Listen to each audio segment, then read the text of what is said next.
Bonjour, aujourd'hui on s'intéresse à la reconnaissance dans la mémoire. La reconnaissance, c'est quand vous êtes capable de vous rappeler d'une information lorsque vous la voyez. Eh bien, vous avez un phénomène donc de reconnaissance. Vous reconnaissez l'origine de l'information et vous savez ce que c'est. C'est ce qu'on voit donc aujourd'hui.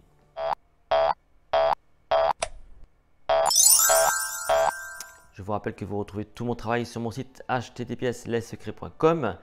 Vous pouvez liker cette vidéo, la partager, la commenter, activer les notifications. Nous aujourd'hui, on va donc parler de reconnaissance. Vous avez déjà vécu ça. Vous croisez une personne, tout d'un coup elle vous semble familière et tout d'un coup vous la reconnaissez. L'information revient grâce à cette reconnaissance faciale que vous avez à ce moment-là. Ou lorsque vous voyez un mot, il vous semble familier et vous savez que c'est un mot de langue française, anglaise, etc., etc. Donc la reconnaissance, c'est un des principes de base fondamentaux du rappel, notamment quand on parle de mémoire.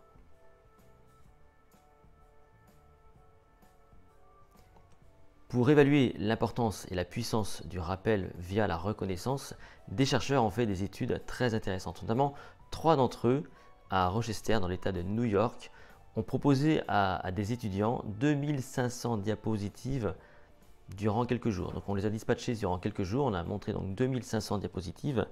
Et l'idée après c'était quoi? C'est de les évaluer au bout d'une semaine. Et au bout d'une semaine, on va leur proposer 800 diapositives, 400 qui font partie des 2500 et 400 qui sont des pièges, des diapositives qui n'étaient pas là au départ. Et qu'est-ce qui se passe?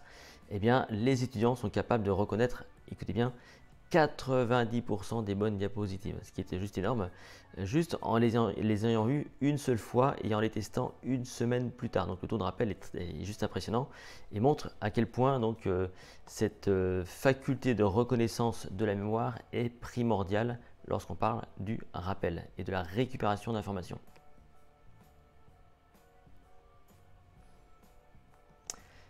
Il y a 3 façons de provoquer le rappel en mémoire. Il y a ce qu'on appelle le rappel libre. C'est littéralement ce qui se passe lorsque vous êtes en train de retrouver une information sans aucune aide. Vous n'avez absolument rien pour vous aider. Donc vous tentez dans votre mémoire de retrouver l'information. Donc c'est ce qu'il y a de plus difficile. Vous avez également le rappel dit indicé. On vous donne un indice. Par exemple, donnez-moi tous les arbres que vous connaissez. Donc là, l'indice, c'est le mot arbre. Et à ce moment-là, donc vous êtes capable de retrouver par un cheminement les différentes informations, ou en tout cas un maximum d'informations.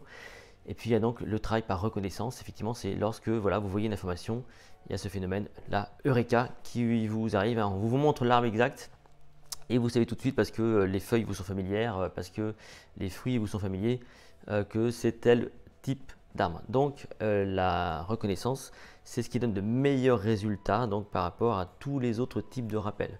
Tous les tests ont montré que c'est bien le rappel par reconnaissance qui est le plus performant en matière de mémoire.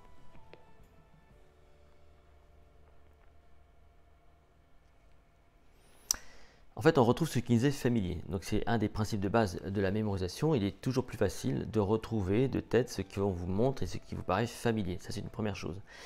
On peut aussi imaginer qu'un travail de mémorisation va favoriser l'apprentissage si on s'appuie sur du rappel de façon répétée. Donc on fait un rappel répété à partir de la reconnaissance.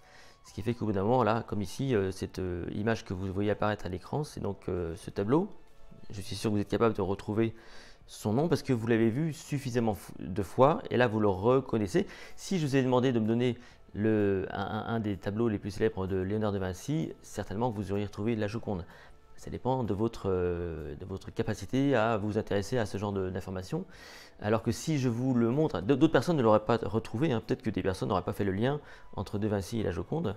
Par contre, si je vous montre le tableau, tout d'un coup, tout de suite, la plupart des gens vont reconnaître ce tableau qui s'appelle la Joconde. Juste pour vous dire que voilà, donc dans une situation d'apprentissage, il est sans doute pertinent de faire tout un travail de mémorisation en répétant de l'information par reconnaissance. Et c'est ce qui peut donner donc de bons résultats. Si cette vidéo vous a plu, n'hésitez pas à la liker, à la partager, à la commenter. Abonnez-vous à la chaîne YouTube et retrouvez-moi sur mon site https://lessecrets.com. À très vite.